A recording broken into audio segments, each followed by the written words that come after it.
first video where he mentioned me and my dad, I hadn't seen much of him.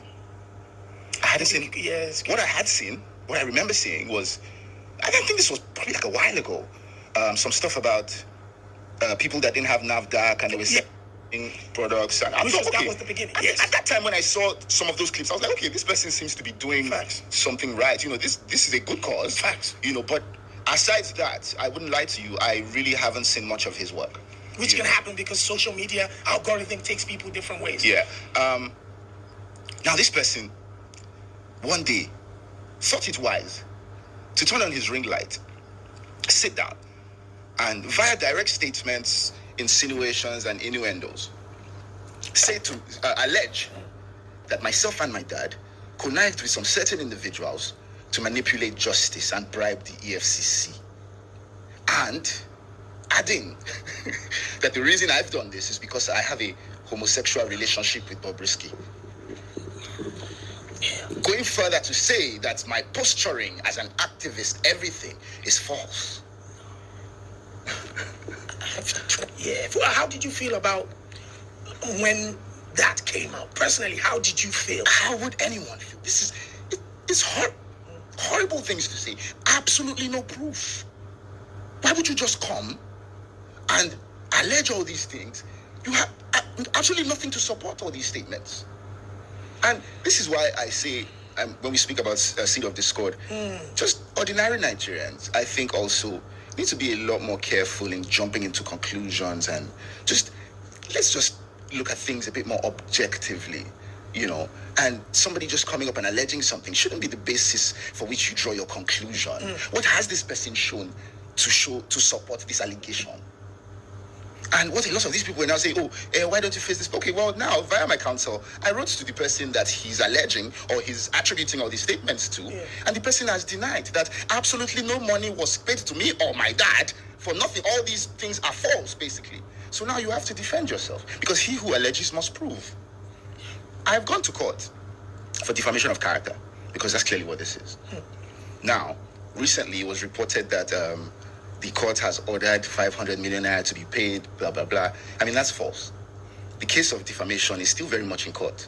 Yes, we have instituted proceedings for defamation because, of course, that is what this is.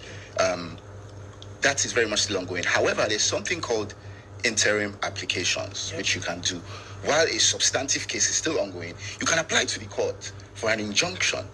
To hold on to something. Because this defamation still subsists. This video I speak of is still very much on his page, on his pages. He has not taken them down. And the application was for him to take those down. So the ruling that the court, exactly, thank you very much. The ruling that the court gave was, take this down and desist from any further defamatory remarks, pending the determination of this substantive suit. That is what that is. That is what has been decided upon.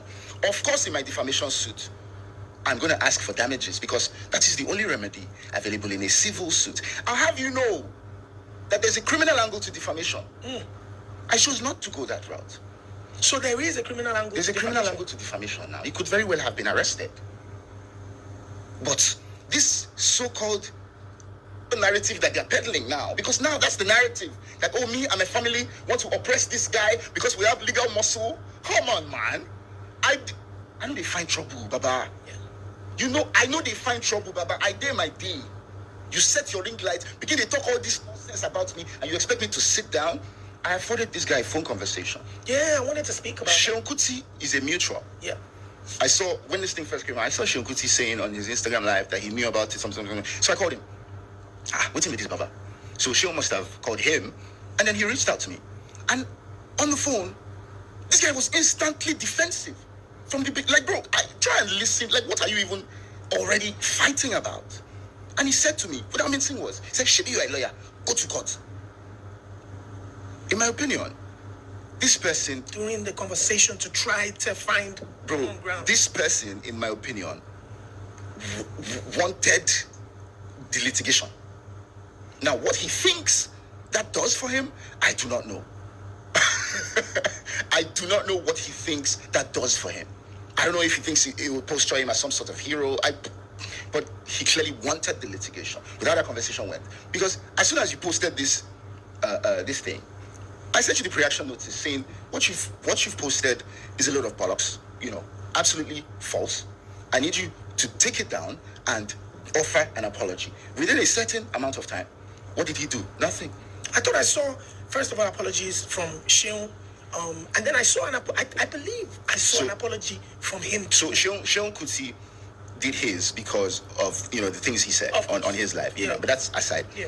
He didn't offer an apology. He said, and this was at the House of Assembly when he was invited to this panel, said a few words, some people are taking advantage to tarnish the image of my dad. Absolutely did not mention my name.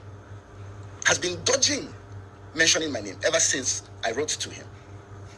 That same day, posted something on his Instagram story at Faiz the bad guy. Oh, I wish say you day here to see what they happen. Yeah. Come on, man. Bro, what are you doing? This is not an apology.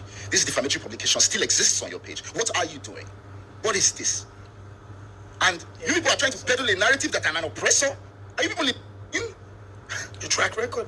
Bro, definitely. Go to my comment section now as we speak. Go to my comment section. Negative. Go to read comments. Bro, just go read comments by yourself. Negative. You will see where people dey. And this is the reason why a lot of people say things like, oh, Nigerians deserve what they get. I don't like to make statements like that because really and truly, nobody deserves the amount that we go through, bro. Nobody does. But when you don't take your time to carefully assess scenarios and you jump on cheap manipulation tactics and you then spew negativity at somebody for absolutely no just cause, of course people are going to say stuff like that. People buying into that. What about the audio that he had presumed to have played, which alleged that the other person was saying what they had said? And that's what I'm saying.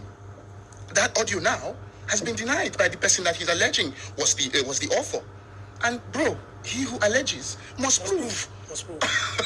So he has a lawyer. His lawyer has been in contact. So I imagine his lawyer would have explained all these things to him. So since he really, really desperately wants litigation, the rest of the explanation will be done in court. What do you think?